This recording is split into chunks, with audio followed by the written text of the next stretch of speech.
Hello students, welcome back to the virtual class. OCM chapter number 2 we are dealing with, and in that in the last session we understood about Taylor's scientific management, right? And how did he came up with the idea of the principle of scientific management, and what is the meaning of the scientific management, what would happen if the scientific management is approached, right? These all are the things we understood in the last session. આજના સેશનમાં guys આપણે વાત કરવાના છે which are the basic principles given by the Frederick Taylor for the scientific management કે આપણે જે બી principal સમજી રહ્યા છીએ, અલગ-અલગ કન્સેપ્ટ્સ, અલગ-અલગ થિયોરી સમજીએ છીએ, તો સાયન્ટિફિક મેનેજમેન્ટ જે છે એ કન્સેપ્ટમાં કયા એવા પ્રિન્સિપલ્સ છે કે જેને ફોલો કરવા જોઈએ કે જેનાથી સાયન્ટિફિકલી તમે મેનેજમેન્ટ કરી રહ્યા છો એ વધારે સક્સેસફુલ થાય. Right. So Frederick Taylor has given 8 different principles of the scientific management. Let's understand them one by one. The first one is the scientific method. It is the method for working. It is the method for working. Now, guys, આના પહેલા જ્યારે traditional method ચાલુ હતી ને ત્યારે કેવું થતું હતું કે એક જ રૂલ હોય અને એ જ રૂલ પ્રમાણે વર્ક થતું હોય. But now the most scientific approach should be given to all of the tasks being performed in the business, right? બિઝનેસમાં જેટલા પણ વર્ક થાય છે એ સાયન્ટિફિક વેથી થવા જોઈએ, ટ્રેડિશનલ વેથી નહીં, કારણ કે સાયન્ટિફિક વેથી તમને એનું મેક્સિમમ આઉટપુટ મળશે અને એના જેટલા પણ ઇનોવેટિવ બેનિફિટ્સ છે એ દરેક બેનિફિટ્સ તમને ત્યાં મળશે. સો at first the scientific method must be used for the procedures. The second principle he has given, that is for planning and implementation, right? Guys, પહેલાના સમયમાં એવું થતું હતું, before the scientific theory came, right, the work was planned by the workers and they were working, or else each and every thing, that means the planning and the implementation, everything was being done by the owners.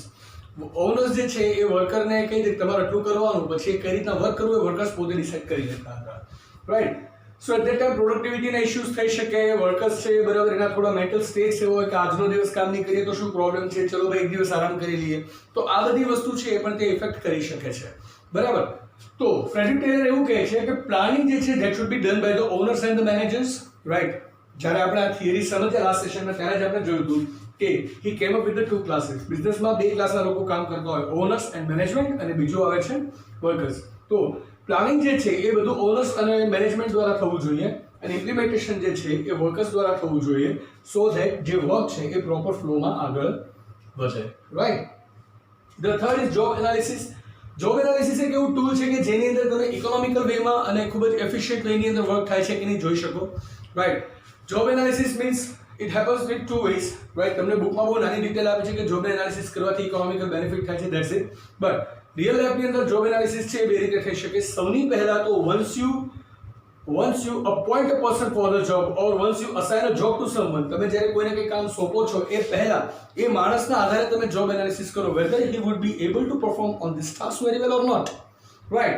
That is the first analysis. And afterwards, how is it happening, બરાબર? કઈ રીતના થાય છે અને આ વર્કની અંદર હજુ ક્યાં એવું છે કે આપણે ઇનોવેટિવ આઈડિયાસ આપી શકીએ જેનાથી આપણને કોસ્ટ બેનિફિટ થાય, જેનાથી આપણને પ્રોફિટેબિલિટી અને પ્રોડક્ટિવિટી વધારે મળે, રાઈટ? તો જે કે આપણે જોબ ચાલી રહ્યા છે, જેટલા વર્ક ચાલી રહ્યા છે ઓર્ગેનાઇઝેશનની અંદર, એ દરેકનું પ્રોપર એનાલિસિસ કરવાનું છે, whether they are being performed properly or not, and if not, how to correct them, right?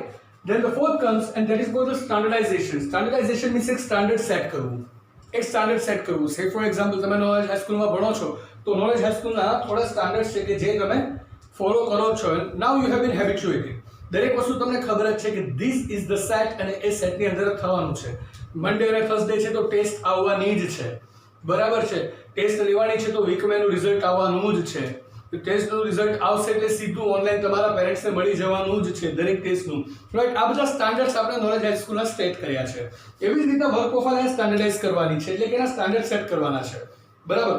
સે ફોર એક્ઝામ્પલ સ્કૂલની અંદર તમારા યુનિફોર્મ છે, બરાબર? તો તમારું બ્લુ ટી શર્ટ છે એ તમારે પહેરવાનું જ છે. તો Wednesday every day you are going to wear the uniform, aren't you, right?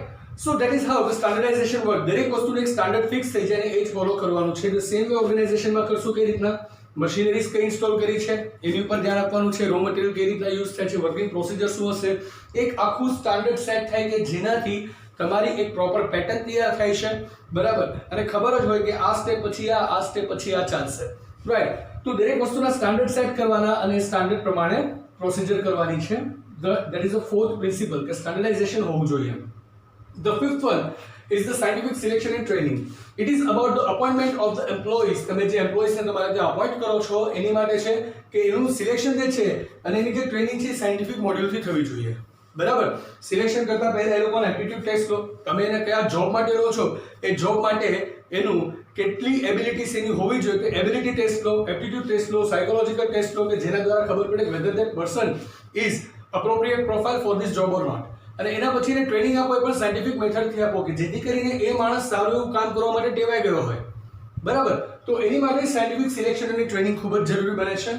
Then it comes for the financial motivation, right? As I said, money is the biggest motivation. I say it numerous times, right? આપણા online લેક્ચર્સમાં પણ ઘણી વખત મેં કહ્યું છે કે financial motivation જો પ્રોપરલી તમે તમારા એમ્પ્લોઈઝને આપો છો તો એ ફાઇનાન્શિયલી મોટિવેટ થઈને જ તમારા માટે કામ કરશે. બરાબર. કારણ કે કોઈ પણ વ્યક્તિ, a person who is coming to your place and he is working for you as an employee, at that time he has his own dreams and his dream is to earn the money, right? No one is doing the service for free of cost. No one. Not even the government employees, not even the private organization employees. Each and every person is working for money and he is in the need of money to survive his family well. Right. તો એ સમય જો એને ખબર પડે કે મારી basic need છે એના કરતાં થોડું વધારે હું અર્ન કરી શકું એમ છું તો ડિફાઇનેટલી એ પર્સન એ વધારે મની અર્ન કરવા માટે મહેનત તો કરશે જ. Right. So provide the proper financial motivation so that a person works much more better for you, right? And he will work better than the past times. Then the seventh is economical.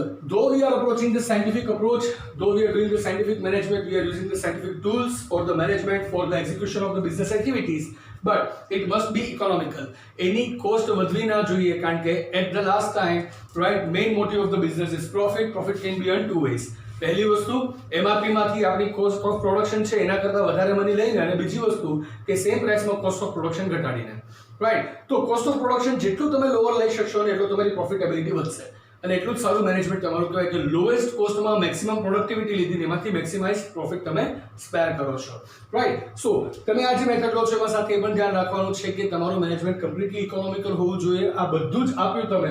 બરાબર. Scientific મેથડથી workout start કર્યું, planning કરી, implement કર્યા, પછી job analyse કરી, પછી બધું standardise કરીને machineries લીધા, સાયન્ટિફિક રીતે તમે સિલેક્શન કર્યું, ટ્રેનિંગ આપી લોકોને, એ લોકોને ફાઇનાન્શિયલ મોટિવેશન પણ આપ્યું, પણ તેમ છતાં you have to do it in the economical way. And The last is mental revolution. આપણે આજે આખી થિયરી સ્ટડી કરી ગયા. એ થિયરી સ્ટાર્ટ શું કામ કરી છે? બરાબર. આ થિયરીની શરૂઆત શું કામ થઈ? To bring a mental revolution between the people. પહેલાના સમયમાં કેવું થતું હતું કે the owners and the workers એની વચ્ચે કન્ફ્લિક્ટ્સ અને ક્લેશિસ બહુ થતા હતા. બરાબર. અને એ કન્ફ્લિક્ટ્સ અને ક્લેશિસને કારણે છેલ્લે કામ ક્યાં અટકવાનું છે? ઓર્ગેનાઇઝેશનનું. તો ઓર્ગેનાઇઝેશનમાં to set the harmony between the owners and the workers આપણે સાયન્ટિફિક અપ્રોચ લીધો છે. તો તમારું સાયન્ટિફિક મેનેજમેન્ટ છે એનો લાસ્ટ પ્રિન્સિપલ એવું કહે છે કે તમે જે કંઈ પણ એક્ટિવિટી સાયન્ટિફિક બેઝથી એડોપ્ટ કરો છો, બરાબર, એની ડાયરેક્ટ ઇફેક્ટ લોકોના મેન્ટલ રિવોલ્યુશન પર થવી જોઈએ કે મેન્ટલી લોકો રિવોલ્યુટ થવા જોઈએ. માનસિકતા લોકોની સારી થાય કે જેથી the clashes of the workers and the owners decreases, right? They come to close, right, to each other and that's how they can set the harmony and they can get the maximum productivity.